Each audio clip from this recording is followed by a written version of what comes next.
Eu confesso que eu fiquei muito impressionado com as imagens das pessoas voltando às ruas em São Paulo, no Rio de Janeiro, a reabertura dos shoppings. Eu não sabia que a gente estava com esse faniquito todo para consumir. Os shoppings estavam lotados. A Sheila mostrou agora há pouco a imagem de um shopping aqui de São Paulo, né, Sheila? Isso. Muita gente circulando pelos corredores. E aí essas imagens estão preocupando, obviamente, as autoridades. E esse é o assunto de hoje da nossa Mônica Bergamo. Bom dia, Mônica. Oi, Megali, bom dia meninas, bom dia a todos. Bom dia. Pois é, esse é um clima, quer dizer, um clima de tensão nos bastidores, Megali, especialmente, quer dizer, entre os médicos e as autoridades de saúde que temem essa volta e como ela vai se dar, na verdade, como ela já está se dando em várias cidades do país, especialmente aqui em São Paulo, que é a maior, né, experiência que nós vamos ter aqui de volta no Brasil. Eu conversei com vários médicos que participam desses debates, quer dizer, volta, não volta. Em primeiro lugar, há um certo consenso, né, Megali, se dependesse única e exclusivamente de aspectos médicos, a solução qual seria? Me disse um deles. Todo mundo fica em casa, ou quase todo mundo, até a descoberta de um remédio ou de uma vacina. Isso é possível? É possível ficar um ano inteirinho? Algum país do mundo consegue ficar parado um ano mesmo? Não, não consegue. Então isso não é possível, portanto, em algum momento essa volta é necessária, ela tem que ser feita. Nós estamos aqui em São Paulo, por exemplo, há 3 meses em quarentena, já houve uma ampliação muito grande de leitos, já houve a inauguração de novos hospitais, já houve adaptação, houve uma quarentena mais rígida, houve um isolamento que chegou até a 70%, caiu, foi para 40%, 50%, e o resultado apareceu, quer dizer, depois de alguns hospitais chegarem a 100% de lotação, do sistema chegar aí a beirar 90% de lotação, há hoje uma certa folga, mais leitos disponíveis. Agora, Megali, as fotos, como disse você, as imagens, as cenas de aglomeração, elas começam já a preocupar, porque os planos, os projetos, quando eles estão no papel, eles são ótimos, eles são perfeitos, né? Horários rígidos, todo mundo tirando a febre, todo mundo usando a máscara. Agora, como isso vai se dar na prática? A população vai acatar essas regras todas? Ela vai conseguir, aliás, acatar? Ela vai ter condições de manter esse isolamento? Vai ter fiscalização suficiente sobre o comércio para evitar que ele fique aberto mais do que é permitido? Então, as cenas da vida real mostram como vai ser difícil isso acontecer. E elas preocupam, obviamente. Se a gente pega uma região de comércio popular, como o Brás, por exemplo, é lotado de ambulantes ilegais. Quer dizer, eles estão há 3 meses sem vender direito. Vão ficar só 4 horas nas ruas? Estou vendendo, sigo vendendo, vou ficar só 4 horas? Parece que não, né? Os clientes deles vão ter febre medida no meio da rua, vão usar as máscaras sempre, como é exigido, de quem entra nos shoppings, de quem entra nas lojas. O que já se viu é que isso não está acontecendo em muitos lugares.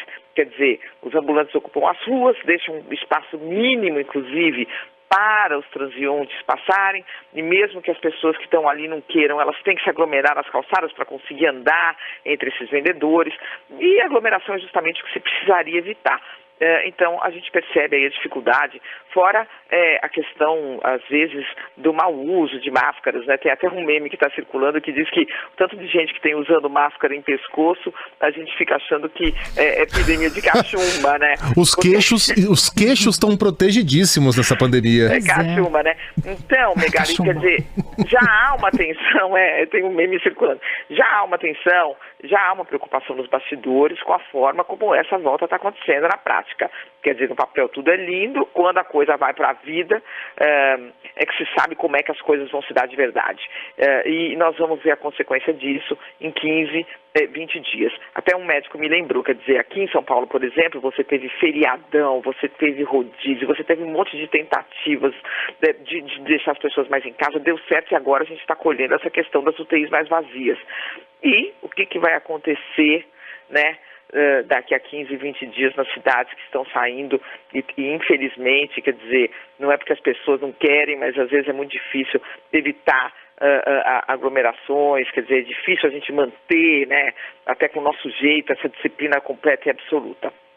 Olha, eu tava... Desculpa, Mônica. Não, Não, só para finalizar, quer dizer, não dá, como eles dizem, voltando ao início, para ficar em casa um ano, mas ao mesmo tempo não dá para sair todo mundo de uma vez e ir para a festa, quer dizer, como me disse o médico, é preciso encontrar esse meio termo, é preciso achar o equilíbrio, e nós estamos no meio de um experimento, né, Megali? No fundo, a nossa geração, todo mundo que está aqui passando por isso, está vivendo algo totalmente novo, um experimento, e ninguém sabe direito como isso vai terminar, são tentativas, erros e acertos, é isso que nós estamos vivendo.